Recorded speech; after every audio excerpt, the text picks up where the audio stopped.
అందరికీ నమస్కారం. నేను మీ కిరా కార్పీని. ఓ పసిబాలుడు వింత వ్యాధితో బాధపడుతున్నాడు, ప్రాణాలతో కొట్టుమిట్టాడుతున్నాడు. ఆ పిల్లాడికి పవర్ స్టార్ పవన్ కళ్యాణ్ గారంటే విపరీతమైన అభిమానం. ఎందుకంటే కేవలం సినిమాల్లో నటించడం వల్ల మాత్రమే కాదు, వ్యక్తిగతంగా కూడా పవన్ కళ్యాణ్ గారు చాలా మంది సహాయం చేస్తాడు. ఆ విలువలు తెలిసినటువంటి చాలా మంది వయసుతో సంబంధం లేకుండా ఆయన ప్రేమిస్తారు, అభిమానిస్తారు, ఆరాధిస్తారు.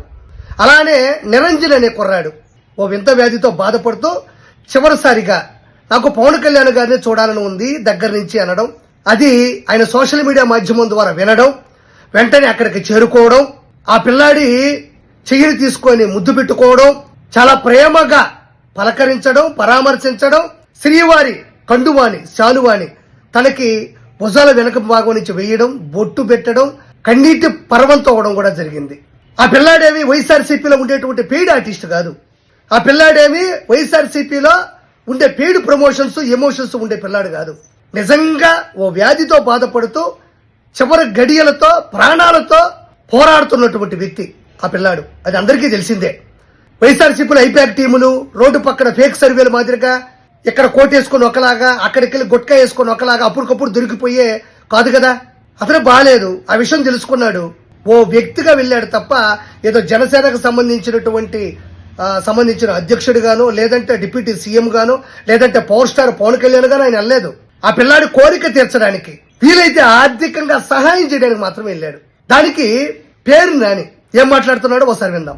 పవన్ కళ్యాణ్ గారికి ఆంధ్ర రాష్ట్రంలో ఉన్నటువంటి జనసేన వాళ్ళ గురించి ఏమీ పట్టింపు ఉండదు, ఆయనకి ఏమీ వినపడవు. కనపట్లే సార్, నాకు వినపడదు సార్ అంటాడు. చూసా అట్ట అనమాట. ఏముంది తెలంగాణలో ఎవడో అంట ఒంట్లో బాగోలేదు, మా అన్నయ్య కావాలన్నా అంటే పరిగెడుతున్నాడు. ఇక్కడ చచ్చిపోయాడు రా ఒకడని చెప్తుంటే తల్లి ఏడుస్తుంది, బూడిదన్ని ఇవ్వండి రా అని చెప్పని అడుగుతుంటే ఇది వినపడదు. ఈ జనసేన మాట వినపడదు. మా ఊళ్ళో ఇల్లు నేలమట్టం చేశారా బాబు అని చెప్తుంటే అది కనపడదు. అలా ఏడు వినపడదు. జనసేన వాళ్ళు, మా తెలుగుదేశం వాళ్ళు మా ఆస్తులు లాక్కుంటున్నారా అంటే వినపడదు, కనపడదు. తెలంగాణలో ఎవడో అంట అభిమాని అంట నాకు ఒంట్లో బాగాలేదు అన్నయ్య అంటే వచనా తమ్ముడు అని వెళ్ళిపోతున్నాడు. ఆంధ్రలో మాత్రం కనపడదు, వినపడదు. అదేదో రాజా ది గ్రేట్లో చెప్తాడు, ఏమో సార్ నాకు కనపడదు సార్ అంటాడు. చూశారు కదా, ఇదంతా ఒక డ్రామా లాగా.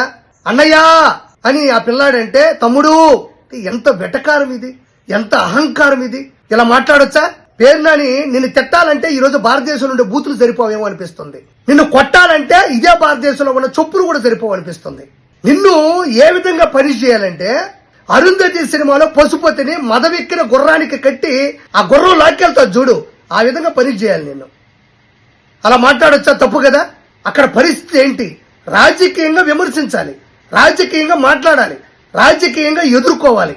ఇలా ప్రాణాలతో చెలగాటాలు, లేదంటే ప్రాణాపాయ స్థితిలో ఉన్న వాళ్ళు ప్రాణంతో కొట్టుబిట్టాడుతున్నప్పుడు చివరి గడియలు, వాళ్ళ ఆశలు, ఆశయాలు, కోరికలు నెరవేర్చేటువంటి పరిస్థితిలో కూడా మనం ఇలాంటి దారుణమైనటువంటి మాటలు మాట్లాడుతుంటే జనాలు నిన్ను ఏం చేయాలో అర్థం కావట్లేదు.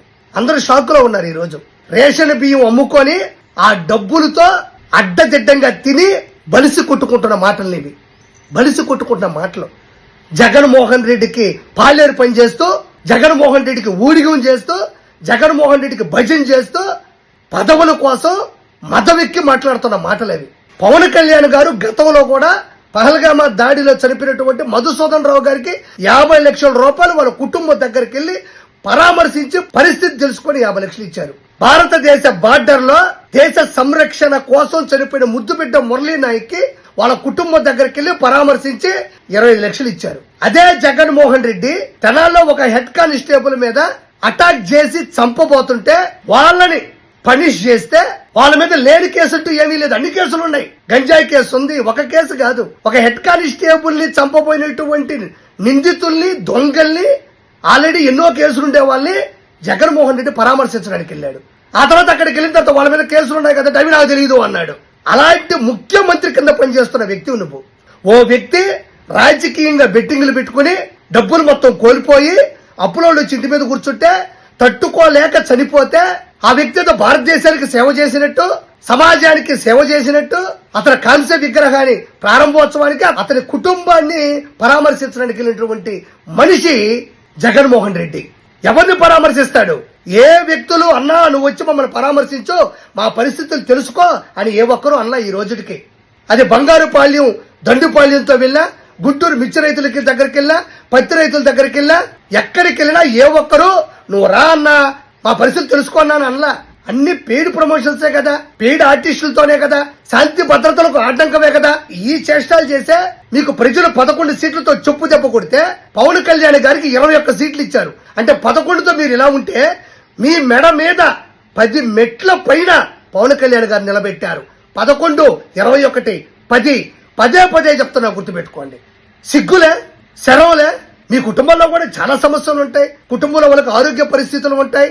మీకు ఒక ఎమోషన్ ఉంటుందిగా, మీ అమ్మమ్మైనా, నానమ్మైనా, తాతయ్య అయినా, మీ పూర్వీకులైనా వాళ్ళనే మనం గుర్తుపెట్టుకొని ప్రతి పండక్కి ఆ కార్యక్రమాలు చేస్తూ ఉంటాం. ప్రతి పండక్కి కూడా చనిపోయిన వాళ్ళకి కూడా మనం సంక్రాంతి రోజు మనం ఆ కార్యక్రమాలు చేస్తూ ఉంటాం. అలాంటిది ఓ చిన్న కుర్రాడు ఆయన మీద ప్రేమతో నేను చివరిగా చూడాలి అనుకుంటే నువ్వు చేసినటువంటి ఏదైతే ఈ దారుణమైన పరిస్థితి ఉందో ఏం చేయాలి?